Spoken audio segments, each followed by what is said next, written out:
کہ آپ نے اپنے دست مبارک کو اپنے سینے پر رکھا۔ میرے بھائی اور دوستوں، معلوم یہ ہوا کہ ہم اپنے ہاتھ کو لے جائیں گے کان کے برابر تک، ٹچ نہیں کرنا ہے، ٹچ کرنے کی کوئی وہ نہیں، برابر کرنا ہے، یا مونڈھوں تک لے جائیں گے اور رکھیں گے کہاں پر؟ سینے پر رکھیں گے۔ اللہ کے رسول صلی اللہ علیہ وسلم صحابی سے فرما رہے ہیں ثم اقرأ ما تيسر معك من القرآن۔ وضو مکمل کرنے کا حکم دیا، قبلہ رخ ہونے کا حکم دیا، اس کے بعد تکبیر کہنے کا حکم دیا، ہاتھ کہاں رکھنا ہے اس کا حکم دیا، اس کے بعد یہ ہے ثم اقرأ ما تيسر بما تيسر معك من القرآن او كما قال النبي صلی اللہ علیہ وسلم۔ اب اللہ کے رسول صلی اللہ علیہ وسلم کیا فرما رہے ہیں کہ قرآن سے کچھ پڑھو۔ آپ جانتے ہیں سورۃ الفاتحہ پڑھنا ہے آپ کو، لیکن اس سے پہلے سورۃ الفاتحہ سے پہلے تکبیر تحریمہ کے بعد اور قرات سے پہلے کچھ اور بھی ہمیں پڑھنا ہے۔ مختلف دعائیں ہیں، یا تو آپ دعائے ثنا پڑھ لیں جس کو اللہم باعث بینی و بینہ کہا جاتا ہے پوری دعا، یا سبحانک اللہم و بحمدک تبارک اسمک وتعالی جدک ولا الہ غیرک، اس کے علاوہ بھی دعائیں آتی ہیں، اس کو پڑھ لیں، اور اس کے پڑھنے کے بعد ہمیں سورۃ الفاتحہ پڑھنا۔ سورۃ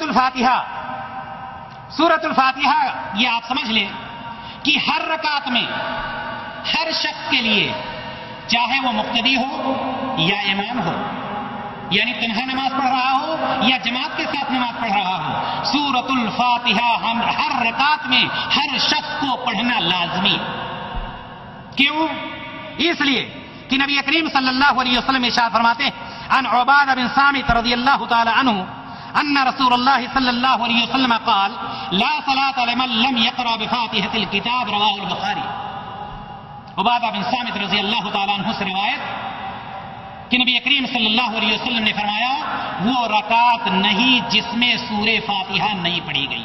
اب چاہے وہ مقتدی ہے، چاہے وہ امام ہے، مرد ہے، عورت ہے، اس کو یہی طریقہ اپنانا ہے۔ اور یاد رکھیں یہ جو طریقہ بتلایا جا رہا ہے یہ مردوں کے لیے بھی ایسے ہی تکبیر تحریمہ وہ بھی کہیں گی جس طرح سے مرد کہیں گے، اس میں کوئی تفریق نہیں۔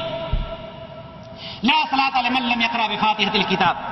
دوسری روایت عبادہ بن صامت رضی اللہ تعالیٰ عنہ فرماتے کہ ہم آپ صلی اللہ علیہ وسلم کے پیچھے صبح کی نماز پڑھ رہے تھے، نبی کریم صلی اللہ علیہ وسلم کو قرات کرنا مشکل ہو گئی اس حالت میں۔ جب نبی کریم صلی اللہ علیہ وسلم نماز سے فارغ ہوئے تو آپ صلی اللہ علیہ وسلم نے فرمایا شاید تم لوگ بھی امام کے پیچھے قرات کرتے ہو، تو عبادہ بن صامت رضی اللہ تعالیٰ عنہ فرماتے ہیں ہم نے کہا کہ جی ہاں ہم بھی قرات کرتے ہیں۔ اللہ کے رسول صلی اللہ علیہ وسلم نے کیا فرمایا؟ لا تفعلوا، ایسا مت کرو، امام کے پیچھے قرات مت کرو، الا بفاتحة الکتاب، فرمایا لا تفعلوا الا بفاتحة الکتاب، ایسا مت کرو یعنی امام کے پیچھے نہ پڑھو مگر صرف سورہ فاتحہ، فإنه لا صلاة لمن لم يقرأ بها، رواہ احمد الترمذی۔ اس لیے کہ جس شخص نے سورہ فاتحہ نہیں پڑھی اس کی نماز نہیں ہوئی، یعنی یہ کہ دوسری صورتیں پڑھنے کا حکم نہیں دیا گیا لیکن یہ حکم دیا گیا کہ سورہ فاتحہ آپ ضرور پڑھیے۔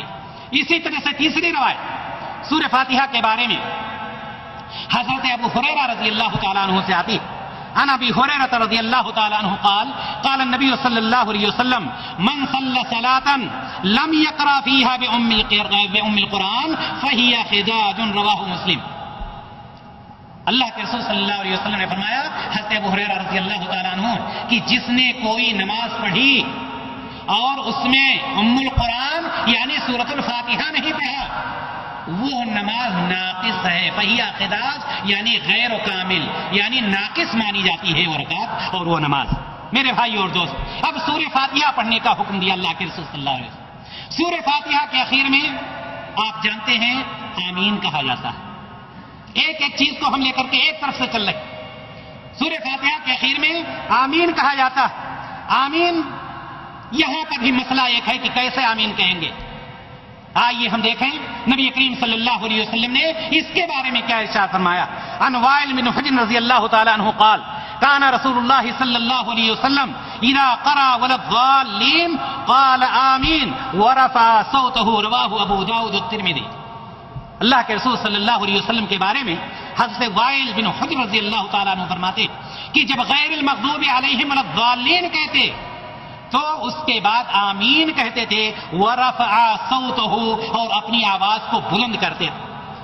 اس بلند کرنے کے بارے میں ایک دوسری روایت آتی ہے، اور حضرت وائل بن حجر رضی اللہ تعالیٰ عنہ اس کے بھی راوی ہیں، فرماتے ہیں سمعت النبی صلی اللہ علیہ وسلم قرأ غیر المغضوب علیہم ولا الضالین قال آمین ومد بها صوتہ۔ اللہ کے رسول صلی اللہ علیہ وسلم، رواہ ترمذی و احمد، اللہ کے رسول صلی اللہ علیہ وسلم کے بارے میں فرماتے کہ میں نے سنا کہ جب نبی کریم صلی اللہ علیہ وسلم نے غیر المغضوب علیہم ولا الضالین پڑھا تو اس کے بعد آمین کہا اور اپنی آواز کو لمبی کیا، یعنی بلند آواز سے آپ صلی اللہ علیہ وسلم نے آمین کہا۔ دینی بھائی اور دوستو، یہ تو بات ہو گئی سورہ فاتحہ تک۔